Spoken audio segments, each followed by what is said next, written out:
everyone, welcome back to my channel. I am Simran Sahani and welcome back to MCQ Marathon series of Class 10 English.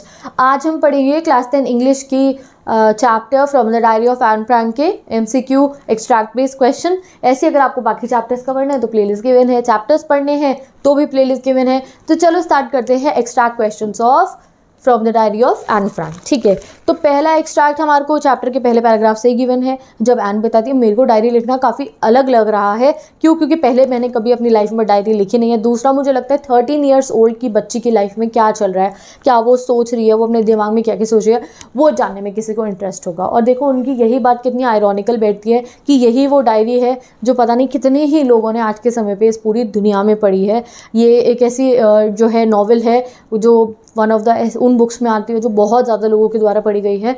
तो देखो N ने क्या कहा था और एन की बात बिल्कुल उल्टी पड़ जाती है। ठीक है, तो लेट्स सी और क्या क्या जो है हम इस चैप्टर के थ्रू जानने वाले हैं।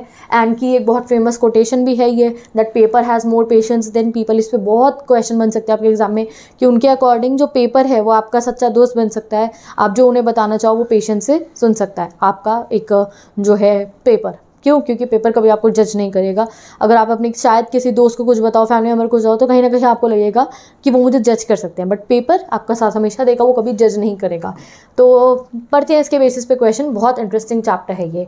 तो पहला क्वेश्चन है, why was writing in a diary strange experience for writer. तो उन्होंने बता दिया था गाइज हमें क्यों उन्हें स्ट्रेंज लग रहा था। उन्होंने हमें 2 रीज़न बताए थे। पहला, उन्होंने कभी डायरी लिखी ही नहीं थी इसलिए अजीब लग रहा था, पहली बार डायरी लिखना। दूसरा, उन्हें लग रहा था 13 साल की बच्ची की म्यूजिक के बारे में जानने को किसी को इंटरेस्ट नहीं होने वाला है। ठीक है, म्यूजिक मतलब अपनी ही थॉट्स एंड ऑल दैट।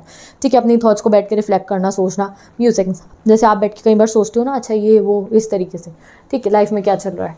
तो पहला यहाँ हमें गिवन है 4 स्टेटमेंट्स, 1 2 3 4। इन चारों में से कुछ स्टेटमेंट्स ट्रू हैं जो इसको सजेस्ट करेंगी। ठीक है, why was writing in a diary was strange. ठीक है, तो पहला गिवन है she had never written anything before, यानी कि उन्होंने पहले कभी डायरी नहीं लिखी थी। दूसरा गिवन है she was writing anything for the first time. यहाँ पढ़ो ये कहने कि एन लिखी पहली बार रही थी। भैया ऐसा थोड़ी है, एन को तो पढ़ना लिखना आता था, पहली बार थोड़ी लिख रही थी। ठीक है, ये नहीं होगा। Next, she doubted if anyone would read her story. उन्हें डाउट हो रहा था कि उनकी स्टोरी कोई पढ़े, बट गाइज वो स्टोरी नहीं लिख रही थी, वो तो बस अपने बारे में लिख रही थी। वो कहती पता नहीं शायद मेरे कोई पढ़ना चाहेगा या नहीं, क्योंकि मैं 13 ईयर्स ओल्ड की हूँ। ठीक है, उनकी ये स्टेटमेंट नहीं थी।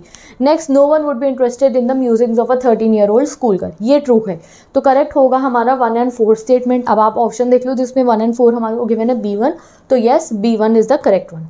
नेक्स्ट क्वेश्चन पे चलते हैं, pick the option which is not synonymous with the word musing. ठीक है, अब म्यूजिक मतलब आप सर्च करना। देखो ये है म्यूजिक वर्ड का मतलब। ठीक है, म्यूजिक मतलब अपनी थॉट्स को रिफ्लेक्ट करना, सोचना अपने बारे में बैठ के। इंट्रोस्पेक्शन मतलब भी यही होता है कि you are sitting and you are thinking about yourself and you are reflecting your thoughts. Light headed मतलब ये नहीं है। रिफ्लेक्ट करना मतलब भी यही होगा, रिफ्लेक्टिव मतलब भी यही है, मिलता जुलता कि आप सोच रहे हो। रूमिनेंट मतलब भी यही होता है गाइस कि you are thinking about your thoughts. ठीक है, तो ये तीनों मीनिंग जो है सेम सिमिलर से है, सिनोनियम है म्यूजिक्स के, बट लाइट हेडेड जो है ये सिनोनियम नहीं है म्यूजिक का। ओके, चलो गाइज अगला क्वेश्चन देखते हैं। Need to get all kinds of thing off my chest, what does this imply. इसका मतलब क्या है कि अपने जो है सारी बातें अपने दिल में से बाहर निकालनी है। To share your intimate feelings with someone, to tell someone about your secrets, to tell someone about something that has been worrying you, to tell someone about your joys movement. तो करेक्ट आंसर होगा guys C1 कि जो चीज़ आपको जो है thing off my chest, आप कौन सी ऐसी चीज़ को चाहोगे कि नहीं मैं इसको जो है जल्दी से बोलूँ। जैसे अपना दुख बांटते हैं ना, जैसे कुछ बता दो किसी को तो थोड़ा रिलीफ मिल जाता है, तो वही चीज़ जो एन को वरी करती थी, वो चाहती थी मैं किसी को बता दूँ। तो आंसर होगा C1। Why did the writer feel like writing, उनका लिखने का मन क्यों करता है। She wanted to tell someone about her worries who will keep them secret. उन्हें अपनी चिंता वाली बातें उस इंसान को बताने का मन था जो सीक्रेट रखे। She didn't have any best friend, उनकी बेस्ट फ्रेंड नहीं थी इसलिए। She wanted to write a book, उन्हें बुक लिखनी थी इसलिए उन्होंने ये सब करा। She wanted to try her hand at writing, उन्हें लिखने की कोशिश करनी थी। तो करेक्ट आंसर होगा E1।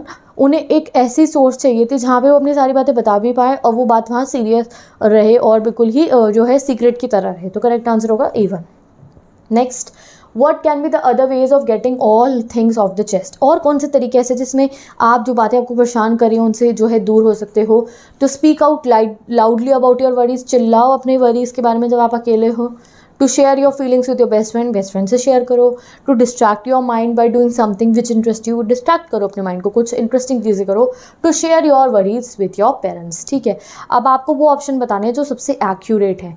पहला गिवन है ओनली 4, गाइज फोर्थ ऑप्शन भी बिल्कुल ठीक है, ये पेरेंट्स के साथ शेयर करो। ओनली थर्ड कि डिस्ट्रैक्ट करो अपने माइंड को कि ये सब बातों के बारे में नहीं सोचे। To share your feelings with your best friend, friend से शेयर करना है, इससे अच्छा क्या हो सकता है। टू स्पीक आउट लाउडली, तो गाइस सबसे करेक्ट जो 2 चीज़ें हैं वो ये है कि या तो अपने फ्रेंड्स के साथ उन बातों को शेयर करें या फैमिली के साथ। तो करेक्ट आंसर होगा D1, मोस्ट अप्रोप्रिएट D1 होगा, जो बता रहा है कि अगर आपको कोई चीज़ बहुत चिंता कर रही है, वरी दे रही है, तो आप या तो पेरेंट्स के साथ शेयर करिए या अपने बेस्ट फ्रेंड के साथ शेयर करिए, क्योंकि बेस्ट फ्रेंड जो है आप उनको शेयर कर सकते हैं अपने मन की बात। Next question, find a word in the extract that means same as deep thought. Diary, musing, strange, chin. Correct answer musing. Musing मतलब ही है ओवर थिंकिंग जो करते हैं ना बैठ के, क्या होगा क्या नहीं होगा, रिफ्लेक्ट करते हैं अपने अलग अलग थॉट्स को, दैट इज बेसिकली म्यूजिंग। तो correct answer B1। What does the word listless means. Listless मतलब क्या है, uncountable, many, numberless, lethargic. Lazy हो जाने को लिस्टलेस कहते हैं, कुछ मन नहीं कर रहा है, पढ़ना नहीं है, कुछ मन नहीं है, बिल्कुल बोरिंग सा फील हो रहा है, that is listless. D1 lethargic correct answer है। Anne is dash when she sits at her home with a chins in her hand. कैसे फील कर रही है एन जब घर पे बैठी है ऐसे चिन ऐसे रख के अपने हैंड में। तो she is sad and thoughtful, sad है, थॉटफुल है, डिप्रेस्ड, कन्फ्यूज नहीं, डिप्रेस नहीं है वो, listless and sad, depressed and board. तो गाइस वो डिप्रेस ऐसे कुछ टेक्निकली वाला सैड नहीं है, वो she is board, okay, bore हो रही हैं वो, लिस्टलेस एंड बोर्ड टाइप है। तो करेक्ट आंसर होगा C1 लिस्टलेस। हमारे को स्टार्ट में गिवन है तो लिस्टलेस वाला ऑप्शन ये सही है, ठीक है। नेक्स्ट क्वेश्चन पे मूव करते हैं। अब आएगा हमारा अगला extract. Let me put it more clearly, since no one will believe that a 13-year-old girl is completely alone in the world। तो कहती है रुको मुझे बताने दो, ऐसा नहीं है कि मेरा कोई दोस्त है ही नहीं, मेरे बहुत सारे दोस्त हैं। ऐसे कहने को तो मेरे कितने दोस्त हैं, ऐसे कहने को तो पता नहीं ऑलमोस्ट 100 लोग होंगे, 30 लोग होंगे, सॉरी वो कह रही है कि जिनको मैं कह दूंगी मेरे दोस्त हैं, 30 लोग हैं जिनको मैं कह दूंगी दोस्त है। बट कोई एक ऐसा जन नहीं है जिसको मैं कन्फाइड कर सकती हूँ, जिनको मैं रियल में अपना दोस्त मान के अपनी दिल की सारी बातें बता सकती हूँ कि हाँ वो मेरी बात आगे नहीं करेंगे, किसको बताएंगे नहीं, ना ही वो मुझे जज करेंगे, ये मुझे गारंटी नहीं है किसी भी। इसलिए मैं ये डायरी को अपना दोस्त मानूंगी, ठीक है। और वो कहती है मेरी पूरी फैमिली भी है, इसलिए मैं अलोन तो नहीं हूँ, बट मेरे को एक ऐसी सोर्स चाहिए जो मेरी बातों को जो है बिल्कुल सीक्रेट रखे, ठीक है। तो चलो इसके बेसिस पे क्वेश्चन देखते हैं। What can be the one word for the press on the surface. अब एन ने ऑन द सरफेस यूज़ कहाँ करा है ये देखो आप, उन्होंने कहा ना यहाँ पे no on the surface I seem to have everything except my one true friend. On the surface है, तो ऊपर ऊपर से देखोगे तो मैं बहुत खुश लगूंगा, यानी कि मेरी लाइफ तो बड़ी बिंदास सी लगेगी। वो ये कहना चाहिए कि अगर ऑन द सरफेस अगर देखो तो I have everything, I have friends, I have family, everything I am having, but एक ट्रू फ्रेंड की कमी है मेरी लाइफ में। तो यहाँ ऑन द सरफेस का मतलब है नेचुरली, ऑब्वियसली, सुपरफिशियली, आर्टिफिशियली। तो करेक्ट आंसर होगा सुपरफिशियली, ठीक है। ऑन द सरफेस सुपरफिशियल लग रहा है, यानी कि दिखने में तो लग रहा है हाँ है, असलियत में नहीं है। तो वो कह रही है ऑन द सरफेस, तो ऐसा लग रहा है मेरे पास सब है बट मेरे पास एक ट्रू फ्रेंड की कमी ज़रूर है। तो आंसर होगा C1। Next question, why was Anne Frank disturb even when she had loving parents and relatives. क्यों डिस्टर्ब थी वो जब इतने पेरेंट्स भी अच्छे, फ्रेंड्स भी अच्छे, बहन भी है, क्यों थी वो। Due to lack of true friend, they were listless, due to her moody nature, due to her parents. तो उन्होंने खुद ही कहा एक सच्चा दोस्त नहीं था मेरे पास। Next question, why did Anne decided to write a diary. Anne ने क्यों डायरी लिखी थी। To keep track of our day to day activities, day to day activities का ध्यान रखने के लिए, एस्टे लिखने के लिए, पोएटेस बनने के लिए, या फिर अपने सीक्रेट शेयर करने के लिए। तो correct answer D1 secret share करने के लिए। Which word in the extract means unluckily. किसका मतलब है unluckily. Unfortunately, clearly, completely, liable. Correct answer unfortunately, ठीक है। Next question, to confide in somebody is to. Confide करना किसी में, इसका मतलब क्या होगा इंस्पायर होना किसी से, किसी को एनकरेज करना, किसी को अपने सीक्रेट्स बताना, अपनी पर्सनल इन्फॉर्मेशन बताना, या एक्सप्लोर सीक्रेट इन्फॉर्म, या उनसे उनके सीक्रेट्स निकलवाना। तो किसी पे कन्फाइड करना मतलब आप उनसे अपनी पर्सनल चीज़ें शेयर कर रहे हो और उन्हें अपने सीक्रेट्स बता रहे हो। C1 will be the correct one, okay. अब गाइस आएगा हमारा नेक्स्ट एक्सट्रैक्ट, यस ये रहा। To enhance the image of this long awaited friend in my mind imagination, I don't want to jot down the facts in this diary the way most people do। तो अब N ना एक बिल्कुल उनका side दिखाई दे रही है, एक यूनिक साइड की। वो कहती है ऐसे सबकी तरह मैं सीधा डायरी में लिखना नहीं शुरू कर दूँगी, आज ये हुआ कल वो हुआ, नहीं, ये मेरी दोस्त है तो एटलीस्ट इसे मेरे बारे में पता होना चाहिए। तो वो अपनी डायरी को नाम भी देती हैं, उसे अपनी लाइफ के बारे में बताती भी हैं, ठीक है। तो चलो सबसे पहले उन्होंने क्या नाम दिया था अपनी डायरी को, किटी दिया था। एंड इसके बेसिस पे क्वेश्चन देखते हैं, who was the long awaited friend of Anne, कौन एन का बहुत जो है टाइम से वेट करती हुई फ्रेंड था। Kitty the diary, Otto Frank, Margot Frank, mister Van Daan. तो correct answer Kitty the diary. What did she provide in her diary, क्या बताती है वो डायरी में, अपने टीचर के सीक्रेट, अपना ब्रीफ स्केच लाइफ का, अपनी information, her creative composition. Correct answer B1, जो अपना एक ब्रीफ लाइफ स्केच देती है। मैं एन हूँ, मैं इस जगह पैदा हुई थी, मैं इतने साल की थी तो मैं वहाँ रहती थी, मेरे पापा मम्मी की शादी ऐसी हुई, ये वो सब वो बातें वो बताती है। From the extract which means submerge. तो एनहांस मतलब किसी चीज़ को अच्छे तरीके से करना, अवेट रुकना, प्लंज मतलब होगा इसकी सडनली किसी चीज़ पे जो है मर्ज हो जाना, सबमर्ज होना, इस तरीके स्टार्ट कर देना। स्केच मतलब तो बिल्कुल भी नहीं है, तो करेक्ट आंसर होगा सबमर्ज। आप यहाँ ऊपर रीड भी कर सकते हो, कसम जो है प्लंग यहाँ पे यूज़ हुआ है। वो कहते हैं कि अगर मैं सडनली जो है अपनी स्टोरीज किटी अपनी डायरी में लिखनी शुरू कर दूंगी तो किसी को समझ में नहीं आने वाला है। तो यहाँ लिखा है ना, if I were to plunge right in, अगर मैं सडनली लिखना शुरू कर दूँ आज हुआ कल हुआ, तो कोई क्या समझेगा मैं कौन हूँ, कौन मेरे दोस्त है, नहीं ना, कौन मेरे पेरेंट्स हैं। तो it's better I would provide a brief sketch of my life, इसलिए मैं पहले एक ब्रीफ स्केच दूंगी अपनी लाइफ का। तो करेक्ट आंसर होगा इसका प्लंज। नेक्स्ट क्वेश्चन चेक करते हैं गाइस हम। अब हमारा नेक्स्ट एक्सट्रैक्ट आ गया, my father was the most adorable father. यहाँ वो अपनी फैमिली के बारे में सारी इन्फॉर्मेशन हमें बता रही हैं।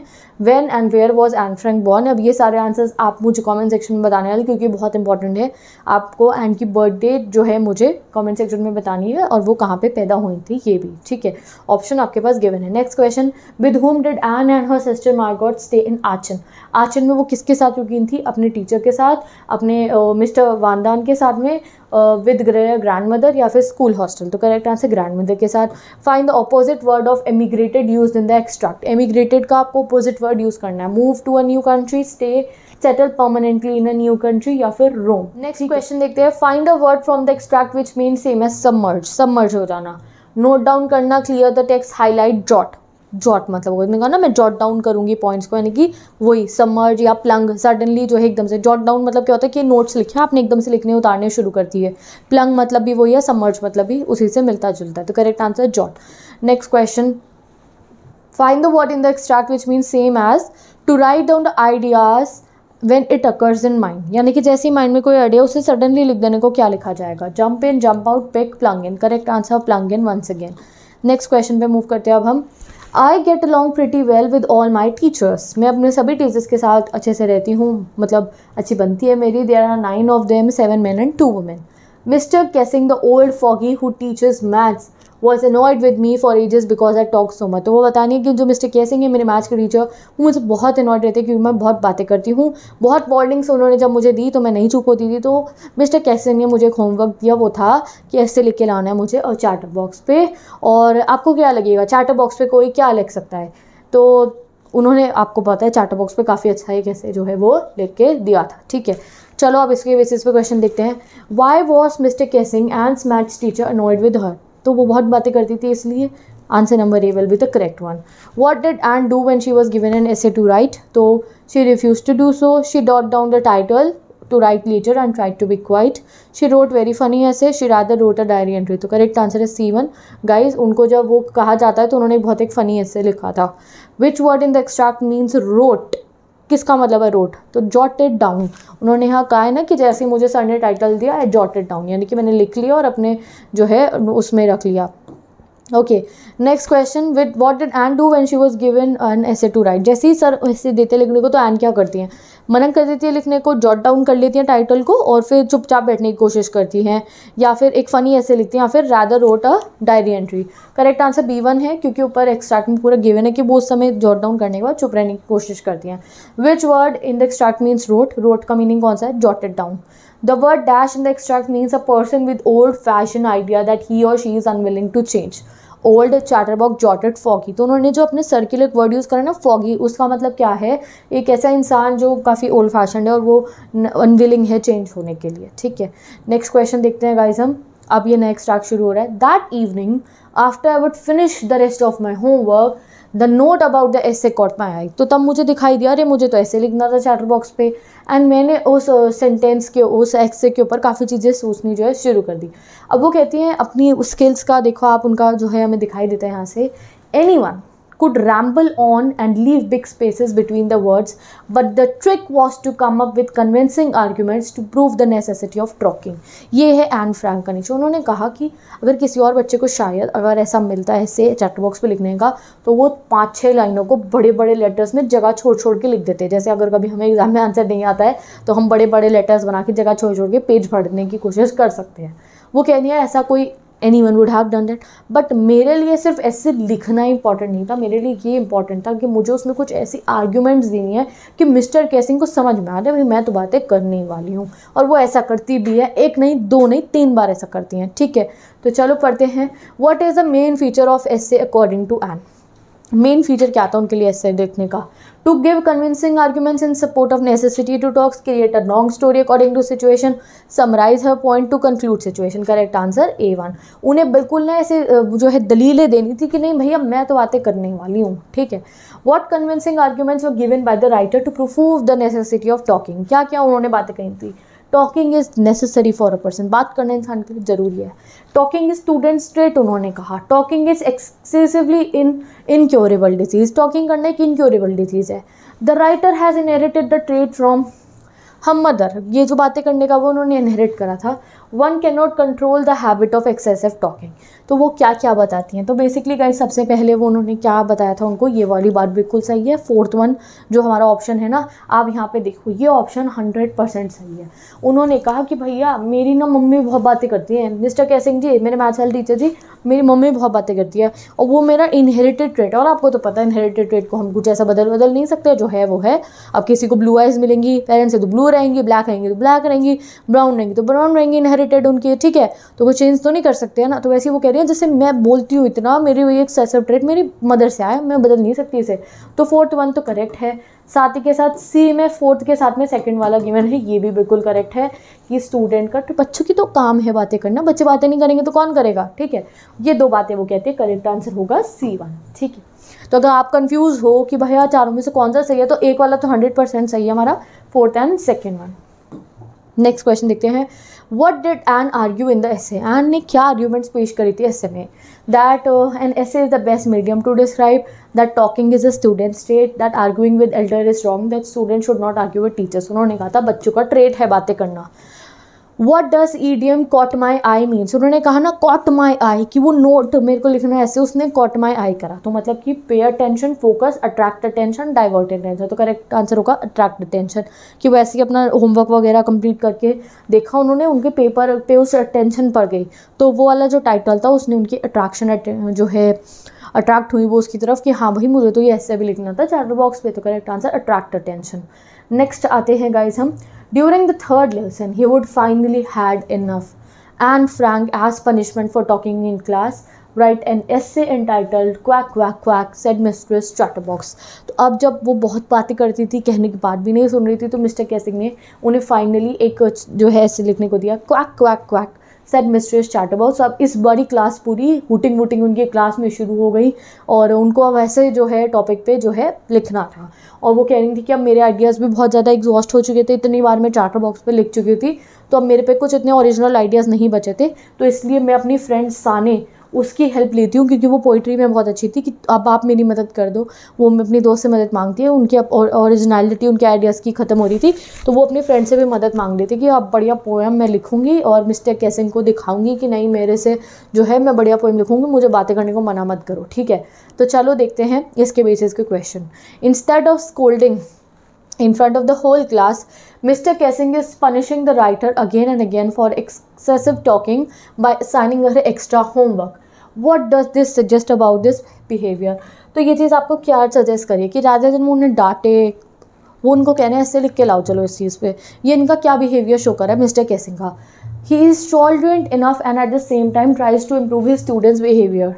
टॉलरेंट है काफ़ी और कोशिश करें इम्प्रूव करने की behaviour. He is quick tempered and always punishes the student, वो बड़ी पनिशमेंट देने में बड़ा इंटरेस्टेड रहते हैं। He is very strict and punishes the naughty student, to teach them a lesson. He has a lot of patience and doesn't want to be harsh with his students. तो correct answer होगा guys वो बहुत tolerant है और वो चाह रहे हैं कि उनके स्टूडेंट जो है उनका बिहेवियर अच्छा हो जाए, वो अपने आप समझ जाए। वो एन को बार बार ऐसे लिखने को इसलिए कह रहे हैं कि शायद उन्हें समझ में आता है, बट एन तो उनसे भी ज़्यादा आप कह सकते हो कि आगे निकली। उन्होंने 3 ऐसे लिख के दिए कि मिस्टर कैसिंग को यकीन हो गया, नहीं ठीक है बच्चे हैं तो बात तो करेंगे। नेक्स्ट क्वेश्चन देखते हैं। Why did mister Keesing ask why did mister Keesing her teacher ask her to write down essay, क्यों कह रहे थे वो? बिकॉज एन काफ़ी अच्छी थी ऐसे लिखने में, एन अच्छी लड़की थी, एन चुप नहीं रहती थी क्लास में, या उनका हार्डवर्क का रिवॉर्ड था ये। तो करेक्ट आंसर, वो चुप नहीं रहती थी ना क्लास में, C1, इसलिए उन्हें बार बार बोल जाता था कि ऐसे लिखो ऐसे लिखो। Next question, find out the word which means deserving और इन्वाइटिंग मॉकरी। ठीक है, यानी कि हंसी की चीज़ से रिलेटेड है ये। Clever, subject, chatterbox, ridiculous. तो गाइस मॉकरी मतलब होता है related to something very funny, तो करेक्ट आंसर होगा रिडिकुलस। ठीक है, इनवाइटिंग मॉकरी, तो करेक्ट आंसर होगा रिडिकुलस। आप यहाँ पे देख भी सकते हो रिडिकुलस वर्ड कहाँ पे यूज़ हुआ है हमारे इस कॉन्टेक्स्ट में। यहाँ आप देख सकते हो mister Keesing were trying to play a joke on me with this ridiculous subject. उन्होंने क्या कहा कि मिस्टर कैसिंग तो मेरा मजाक उड़वाना चाह रहे थे कि ऐसा रिडिकुलस सा फनी सा टॉपिक देखे, बट मैं बताऊंगी कि नहीं, जोक मेरा नहीं बनेगा, मैं तो इतनी बढ़िया ऐसे लिख के दूंगी कि सर को ही मुझे बात करने के लिए अलाउ करना पड़ेगा। Next question, why did Anne want to write the essay with the help of friend Sanne. Sanne की मदद क्यों लेना चाह रही थी वो? अपनी दोस्त की गाइड करने के लिए, उनका ऐसे कॉपी करने के लिए, कॉपरेट करने के लिए, उन्हें कुछ ओरिजिनल लिखना था कि, और सान से इसलिए उन्होंने मदद ली। तो करेक्ट आंसर D1 होगा। उनको कुछ ओरिजिनल लिखना था, सान को पोएट्री अच्छी आती थी इसलिए उन्होंने मदद ली। The word dash means the ability to invent things and solve problems in the clever and new way. Words, chatterbox, ingenuity या फिर ओरिजिनल। Correct answer C1। ठीक है, एक ओरिजिनलिटी के साथ उन्होंने हर बार अपने उस टास्क को सॉल्व करा। What was the title of the third essay. Third essay का टाइटल क्या था? फर्स्ट और सेकंड का बता दो पहले कमेंट सेक्शन में। फर्स्ट एसे का टाइटल क्या था, सेकंड का क्या था, थर्ड का हम यहाँ देख रहे हैं क्या है। थर्ड वाले का एसे है C1, entitled quack quack quack said mistress chatterbox. चलो अब हम गाइस अपना आई थिंक सो ये लास्ट एक्सट्रैक्ट हमारा हो सकता है। Let's study. I finish the रे poem and it was beautiful. It was about a mother duck and a father swan with 3 baby ducklings who were bitten to death by father because they quacked too much. तो कैसे उन्होंने diary में वो sorry ऐसे लिखा, तो उन्होंने poem format में लिखा। उन्होंने कहा कि 3 कौन थे, छोटे छोटे डकलिंग्स थे, मदर और फादर थे उनके। तो जो छोटे छोटे वो जो डकलिंग्स थे वो क्या करते थे, वो क्वैक क्वैक क्वैक करते थे। अब भैया डकलिंग्स तो क्वैक क्वैक ही करेंगे और थोड़ी कुछ करेंगे, तो वो छोटे छोटे डकलिंग्स इतने क्वैक क्वैक करते थे, तो उनके फादर उन्हें मार मार के बहुत मारते हैं। बीटन टू डेथ, यानी कितना मारते हैं कि वो उनकी डेथ हो जाती है। और ये क्या शो कर रहा है कि भाई डकलिंग्स का तो काम है क्वैक क्वैक करना, उनके फादर क्यों मार रहे हैं उनको। तो एक तरीके से वो अपने सर को कहना चाह रही थी कि बच्चों का तो काम है क्वैक करना या फिर आपको बातें करना, तो वो क्यों उन्हें रोक रहे हैं बातें करने से। ठीक है, और लकीली मिस्टर कैसिंग ने ये जोक को राइट वे में लिया। अब मिस्टर कैसिंग देखो कितने अच्छे टीचर हैं कि उन्होंने इस पोम को भी एक ऐसे गुस्से एरोगेंट वे में नहीं लिया कि वो कैसे उन्होंने पोम बना दी। उन्होंने इसको बहुत फ़नी और लाइटली वे में लिया। इनफैक्ट वो समझ गए एन की इस चीज़ को। उसके बाद उन्होंने जो है इस पोम को काफ़ी सारी क्लासेस में जाके पढ़ा बाकी क्लासेस में, जैसे सेक्शंस होते हैं ना, अलग अलग सेक्शंस में उस पोम को पढ़ा, अपने अपने कमेंट्स ऐड करे उन्होंने इसमें, और काफ़ी दिनों तक फिर जो है उन्होंने एन को बातें भी करने दिए और कोई होमवर्क भी नहीं दिया। तो देखो, और उसके साथ में एन जो मिस्टर कैसिंग थे उनका नेचर भी अब बदल गया, तो वो खुद मजाक करने लगे थे क्लास में।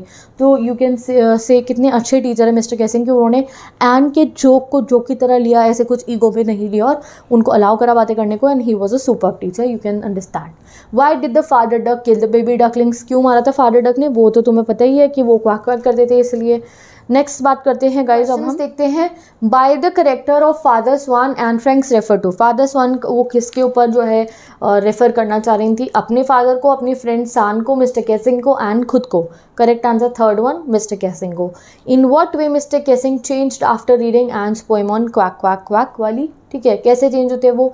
ही felt insulted and stop scolding student, he became friendly with student, he became stricter after the incident, he became jovial and started joking in class. तो D1 है वो काफ़ी जॉय वाले हो गए, यानी कि बहुत खुश खुश रहने लगे और जो है खुद से भी जोक्स मारने लग गए इस क्लास के अंदर। D1।